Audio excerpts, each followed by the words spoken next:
Good morning, White Sox fans. I'm Jim Margulis, and this is your White Sox wake-up call for July 19th, 2023.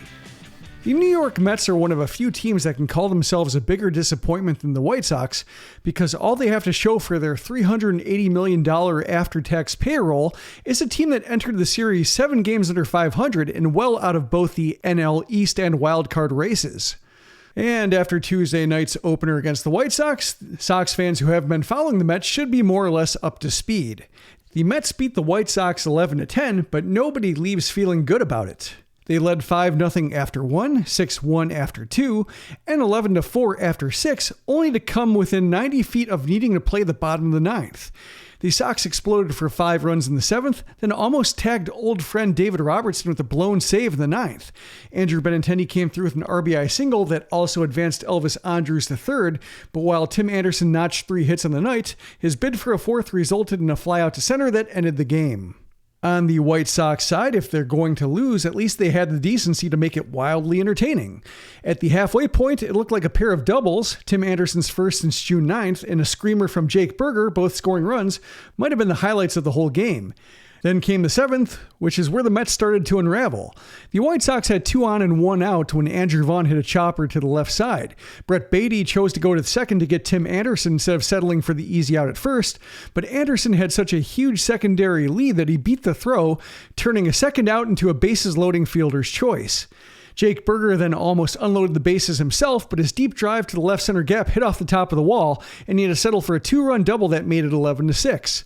Fortunately, that one missing foot didn't matter because Yasmani Grandal followed with a 2-run single to fill in the gaps. Zach Remillard blooped a single to center, Carlos Perez pinch hit for Oscar Colas and drew a walk to load the bases, and while Sebi Zavala struck out to end the inning, he witnessed a run-scoring pass ball along the way to make it 11-9. Reynaldo Lopez pitched a scoreless 7th, and Keenan Middleton handled the 8th with varying amounts of drama, and the White Sox almost closed the gap at the end. Grandal started with the walk off Robertson, and when it appeared that he might stay there after a Remillard pop-out into Gavin Sheets' lineout, Andrus came off the bench to pitch hit for Zavala and drew a walk to turn over the lineup. Benintendi then followed with the single through the middle to score Grandal and advance Andrus III. That's when Anderson came to the plate, and while he was able to coax a mistake out of Robertson with a hanging slider over the middle, he couldn't do damage with it.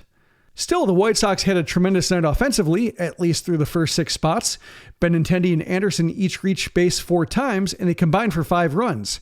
Burger drove in 3 runs with his pair of doubles, and Yasmani Grandal had a renaissance game, going 2 for 3 at the homer, 2 walks, 3 RBIs, and 3 runs scored. The Sox even drew 6 walks and a hit by pitch to go along with their 12 hits. The only drawback was the night of Lucas Giolito. If this was his last start in a White Sox uniform, it wasn't much of one.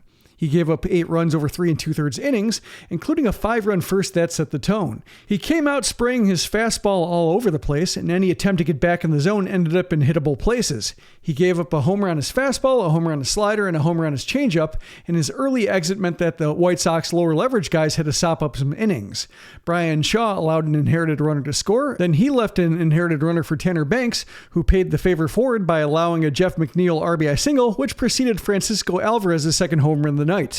It was a 2-run shot that gave the Mets an 11-4 lead and then happened to be the precise amount of runs they needed to win the game. Giolito's ERA rose to 3.96, and it doesn't exactly help his trade value. It might not hurt it that much either, but if a team were skeptical about his ability to be a difference maker in October, this performance might confirm some priors. Giolito won't get another crack at it until Sunday at the earliest, but in the meantime, Touki Toussaint will face Justin Verlander tonight in Game 2 of this series. Toussaint has pitched at least 5 innings in each of his last 2 outings, so he's earned the chance for his first real start as opposed to opening a bullpen game and seeing how long he can go. He'll face Verlander, who has overcome a tough injury-altered beginning to his Mets career, but he's still walking more guys than usual, including 6 over 5 innings against the Dodgers his last time out. First pitch is at 6:10 p.m. Central on NBC Sports Chicago. There's no I in team, but there is one in Indeed, and that's the hiring platform that you need to build yours. When you're hiring, you need Indeed. Instead of spending hours on multiple job sites searching for candidates with the right skills, Indeed's a powerful hiring platform that can help you do it all. One of the things I love about Indeed is that it makes hiring all in one place so easy because Indeed does the hard work for you. They show you the candidates whose resumes on Indeed fit your description immediately after you post so you can hire faster. Join more than 3 million businesses worldwide that use Indeed to hire great talent fast. Start hiring now with a $75 sponsored job credit to upgrade your job post at Indeed.com/Blue Wire Sports. Offer good for a limited time. Claim your $75 credit now at Indeed.com/Blue Wire Sports. That's Indeed.com/Blue Wire Sports, and support the show by saying that you heard it on this podcast. Indeed.com/Blue Wire Sports. Terms and conditions apply. Need to hire? You need Indeed. Down on the farm, the Charlotte Knights were shut out for the third time in 4 games, losing 4-0 to Memphis. Yohan Moncada went 0 for 4 with a strikeout as he continues his rehab stint, and Lenine Sosa was 1 for 4. The Birmingham Barons rallied for 3 runs in the 9th to walk off Chattanooga 9-8. Jose Rodriguez went 2 for 5 with a homer and a double, and Luis Mieses, Yoelqui Cespedes, and Adam Hackenberg set up the game-winning rally, which Xavier Fernandez kept off with the winning single. Winston-Salem followed suit with a 4-run 8th to beat Jersey Shore 7-6. Jacob Burke drew a walk in his final plate appearance, so he's now reached base safely in all 49 games he's played this season. Colson Montgomery went 0 for 2 with 2 walks, and Lloyd Olshapelli hit a 3-run homer.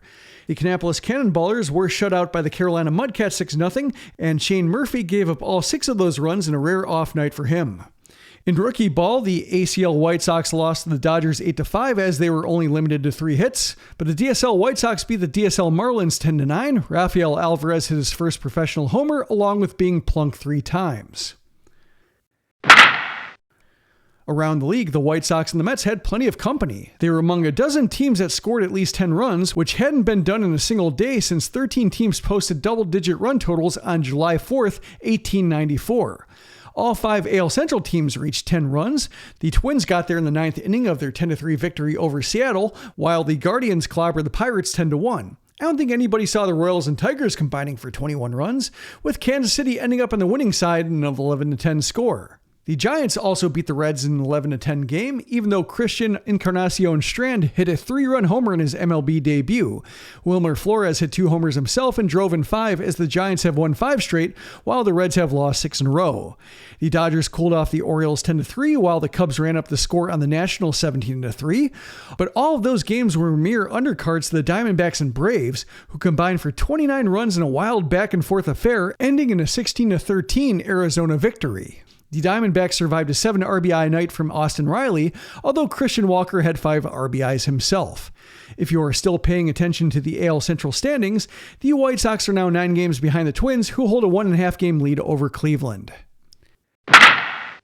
That'll do it for this edition of the White Sox Wake Up Call. Visit SoxMachine.com to talk about the game, the night in the farm, and I think I'll be following up with some thoughts about a Dylan Cease trade rumor that surfaced on Tuesday.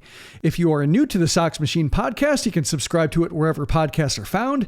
And if you like what you hear and want to support what we do, you can support us at patreon.com/SoxMachine, where supporters get an ad-free version of the site and show with bonus content on both.